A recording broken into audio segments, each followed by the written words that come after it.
Hoje eu cago enquanto eu aposto no tigrinho. Olá, terráqueos! Hoje a gente vai assistir um vídeo do Ludo Viajante contando pra gente como a vida moderna esgota a nossa mente. Antes de começar esse vídeo, se você gosta do meu trabalho, considere me apoiar a partir do Apoia-se ou virando membro aqui no YouTube. Bora assistir junto? Olá, pessoa amável da internet. Prazer, eu me chamo Thiago e hoje eu vim tentar Prazer, Thiago. Eu me chamo Luna. resolver um mistério. Já se perguntou de onde vem o seu cansaço? Não só o físico, mas principalmente o mental. Eu não sei se vocês vão se identificar, mas de um tempo pra cá eu tenho notado que eu tenho dificuldades de ficar sozinho com os meus próprios pensamentos. É quase como se eu precisasse estar ocupado para me sentir bem, seja trabalhando ou principalmente procrastinando. E boa parte do tempo é como se eu estivesse ou cansado ou fugindo de mim mesmo. Pensando nisso, eu comecei a pesquisar sobre o impacto que a vida moderna tem sobre a nossa cabeça e como isso pode levar a sentimentos tipo solidão, niilismo e vazio existencial. É interessante porque, sem querer, eu acabei encontrando uma teoria que explica tudo, inclusive de onde vem a nossa angústia, levando em conta a teoria da evolução. Hoje eu quero mostrar isso para vocês. Antes, porém, eu preciso contar uma história. A história de como você, um simples primata cabeçudo, se tornou a criatura mais poderosa desse planeta.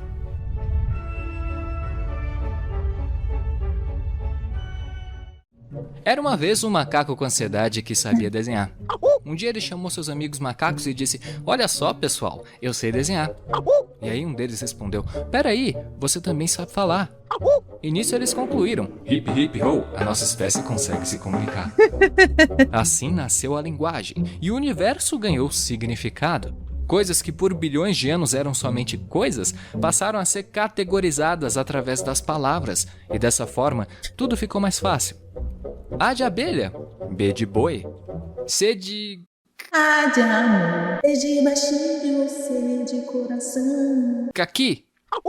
O tempo passou, tic-tac, tic-tac, e os macacos com ansiedade se espalharam pelos 4 cantos do mundo, até que um deles questionou: "Peraí, mas quem disse que o mundo tem canto? E se a gente estiver numa esfera?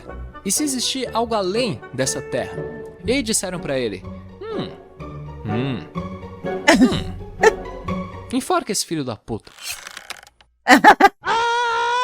Eventualmente, os macacos perceberam que enforcar as pessoas não era a solução.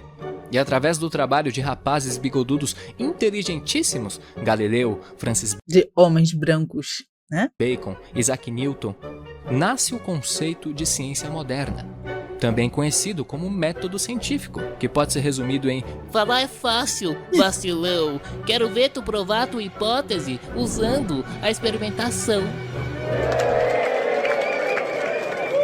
através do método científico, a humanidade decolou. Literalmente. Uma vez que o avião, assim como o helicóptero, asa delta, Nossa, gente, sério. O JJ e o Jatinho. Eu achava esse desenho bizonho. Ele não é da minha época, não. Já é da época dos meus irmãos. Mas os meus irmãos gostavam de ver. Então, por vezes, eu assistia junto, né? E eu sempre fiquei horrorizada com esse avião com cara de gente. É medonho, aterrorizante, me dava pesadelos. Isso e o Thomas, o trenzinho. Putz, caraca, ai calica. a mochila jato e os joguinhos simuladores de pombo são todos subprodutos da ciência. A interatividade dos games estimula nos jogadores a produção de dopamina. Excesso de dopamina pode bloquear uma área do cérebro responsável pelo autocontrole.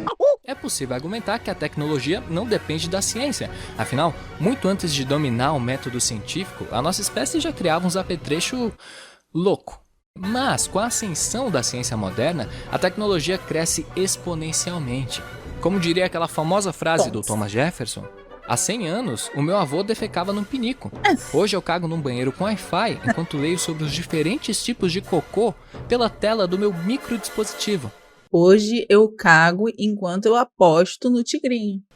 Fezes escurecidas são um sinal de hemorroidas. Obrigado, ciência. Bom, mas nem tudo são flores. Ironicamente, a mesma ciência que nos trouxe até aqui hoje se vê ameaçada pelo anti-intelectualismo. O mundo está em chamas e os nossos líderes se recusam a reconhecer o Literalmente, né? aquecimento global. Os otimistas lembram que nunca houve uma época tão tranquila, e se a gente levar em conta os números, é verdade, mas por algum motivo não parece. É difícil ter esperança com o futuro. E mais do que isso, é difícil não se sentir exausto mentalmente. A pergunta é, why? O que está dando errado com a nossa espécie? 2020, por que nós ainda estamos discutindo o formato da Terra?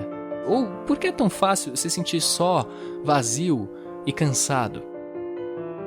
Bom, obviamente, existem muitas respostas, uma boa parte delas envolvendo críticas ao capitalismo. Nesse vídeo, porém, eu pretendo explorar uma abordagem mais voltada para a teoria da evolução.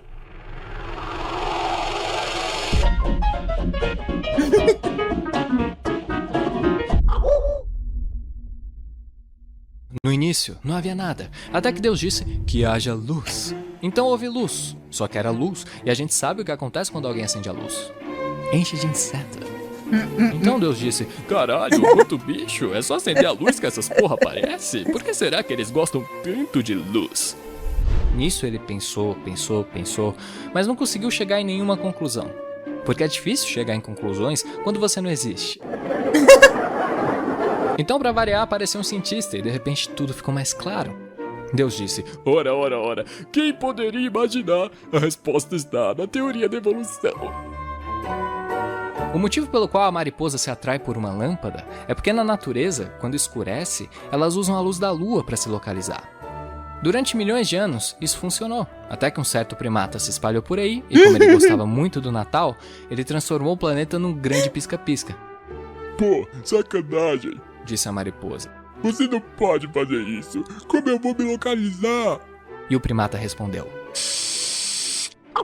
Ok, isso explica porque alguns insetos se atraem pela luz, mas não explica porque eles estão dispostos a gastar tanta energia nessa tarefa. Do ponto de vista da sobrevivência, não faz o menor sentido. Por muito tempo acreditou-se que eles faziam isso por estupidez. Só que aí vem um biólogo chamado Nicholas Tinbergen e diz o seguinte: Não. Não é só que os insetos são estúpidos. Tem algo estranho acontecendo aqui. E nisso ele começa a notar um padrão na natureza. Entre um filhote real e um fantoche com uma boca gigante, os passarinhos preferem alimentar o fantoche. Entre uma ameaça real e um pedaço de madeira pintado de vermelho, os peixes escolhem atacar o pedaço de madeira. Ou seja, não se resume só aos insetos. Nas mais variadas espécies, o resultado é o mesmo. Diante de um estímulo artificial, é como se os animais ficassem hipnotizados. Uma espécie de falha na Matrix, já que a mente desses animais não evoluiu para lidar com estímulos artificiais. Então, diante de um super estímulo, eles entram em pane. Esse fenômeno recebeu o nome de ilusão do superestímulo. Valeu, Nicholas, por resolver esse mistério.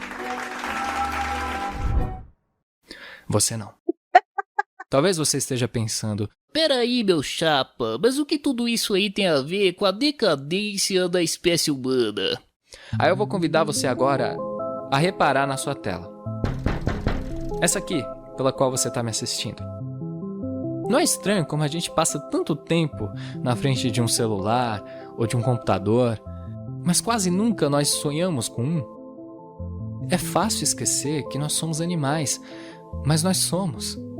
Já percebeu como você desperta depois de lavar o rosto? Ou como você sente vontade de proteger criaturas com olhos grandes que Olha aí, nossa amada Lili. lembram a fisionomia de um bebê? Essas coisas são heranças dos nossos ancestrais, reflexos que vieram programados no nosso DNA. O problema, porém, é que esses reflexos evoluíram sem levar em conta o superestímulo, porque na natureza o superestímulo é muito raro. Por exemplo, a mariposa é tão escrava da luz quanto nós somos escravos da dopamina. Por isso é tão fácil perder a noção do tempo usando a internet.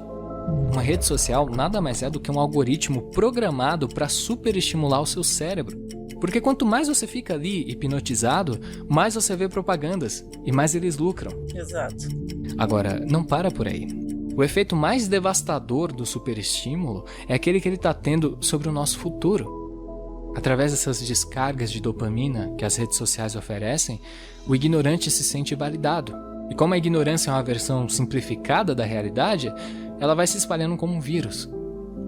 E se você abrir qualquer portal de informação, seja notícias ou curiosidades, você vai encontrar gente negando ciência. E são comentários cheios de likes e reações. Essas pessoas estão sendo recompensadas pela própria ignorância. É como se fosse um ratinho que ganha um biscoito toda vez que fala uma besteira, e nisso ele se sente motivado. E a gente ainda soma isso o fato de que muitas vezes, quando essas pessoas comentam esse tipo de coisa nas redes sociais, elas encontram outras pessoas que pensam igual a ela e que vão validar esse tipo de pensamento e formar, literalmente, uma seita de pessoas que pensam todos iguais. Ou seja, a galera que acha que a Terra é plana conseguiu encontrar um bando de outras pessoas que também acreditam que a Terra é plana. Isso faz com que isso tome um ar de ciência de fato, né? E que faz com que as pessoas sintam que aquilo que elas falaram tem algum tipo de verdade por trás. Só que a gente vê que a maioria das vezes não tem. Ou tem meias verdades que acabam confundindo as pessoas a acreditarem que aquilo é uma verdade científica. Quando, na maioria das vezes, né? Maioria das vezes não. Teorias da conspiração não são científicas. Então, mas a gente vê muito que as pessoas buscam esse senso de comunidade, buscam esse reconhecimento, esse acolhimento, esse pertencimento a um grupo. E aí, quando você posta uma coisa dessas e vem um monte de gente dar like, você se sente validado e pertencente àquele grupo de pessoas que pensam igual a você. E isso é muito problemático, né? E isso gera inúmeras consequências, assim como a gente tem visto nos últimos anos, né? Parece uma relação inofensiva, mas não é, porque em vez de ratos, estamos falando de pessoas que geram consequências no mundo real. O seu futuro, e o meu também, tá nas mãos de um sujeito bronco que flerta com ditadura. Direitos humanos? Comunista, com certeza. O Bolsonaro é um produto direto do superestímulo, assim como outros líderes da extrema-direita. Por isso eles podem dizer o que quiserem, fazer o que quiserem, que sempre vai ter alguém tentando justificar. Agora, troque Bolsonaro e Trump por Pablo Marçal e a gente vai ver exatamente a mesma coisa, o mesmo modus operandi, as mesmas coisas, as mesmas estratégias. Não adianta a Tabata vir com 50 milhões de fontes falando que as coisas que ele já fez de ruim, o Boulos também, porque as pessoas vão continuar acreditando nele para pertencer, para fazer parte. E ainda tem essa questão de ele ser a nova política, sabe? O diferente. Complicado, né? Porque esse é o poder do superestímulo. Ele cega, ele tira a capacidade de pensar. É o sonho molhado de todo vigarista, e graças à internet isso se tornou realidade. Por isso nós vemos todo tipo de movimento destrutivo ganhando cada vez mais força. E podia ser pior, imagina onde o nazismo teria chegado se naquela época existisse o WhatsApp. Nossa. Bom, mas isso é um assunto para outro vídeo. A verdade é que ninguém está acima dos males do superestímulo. Só de beber um refrigerante, você já está ingerindo uma quantidade de açúcar que dificilmente se encontra na natureza. Ou seja, o único jeito de evitar o superestímulo seria adotando um estilo de vida 100% natural, o que é meio difícil. Impossível. O problema, como sempre, está no excesso. A consequência de uma vida superestimulada é a exaustão mental. A gente se sente cansado, porque de tanto sentir, chega uma hora que a cabeça não sente mais nada. Em outras palavras. Se você está cansado, ado.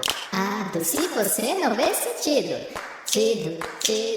talvez você esteja sob o efeito do superestímulo. Cuide bem da sua mente. Mente, seja gentil consigo. Sigo, beba muita água. Faça exercícios, evita jogar LOL, se declara pra ela, abraça seus pais, reinstala o Duolingo. E não caia na lábia do obscurantismo. Oh yeah.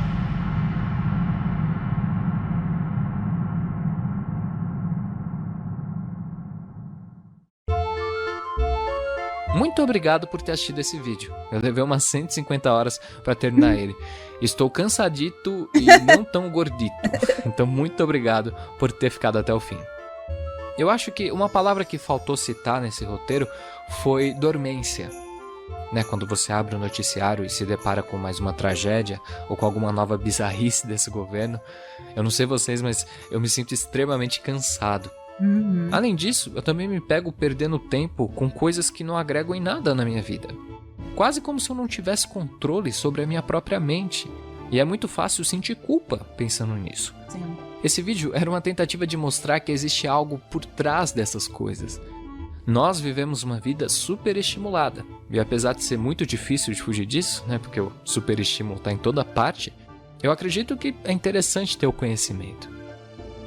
Se você conhece uma pessoa que se sente assim, meio cansada do mundo, eu te agradeço muito se você puder mostrar esse vídeo para ela.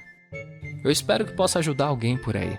Claro que você pode, Ludo Viajante, estamos aqui para isso, para levar pensamento crítico para a maior parte das pessoas que a gente conseguir atingir, né? E isso, adorei esse vídeo, espero que vocês também tenham gostado. Se você gostou, já deixa o seu like, que é muito importante, me ajuda muito. Se inscreve no canal se você não é inscrito e ativa o sininho para não perder nenhuma notificação.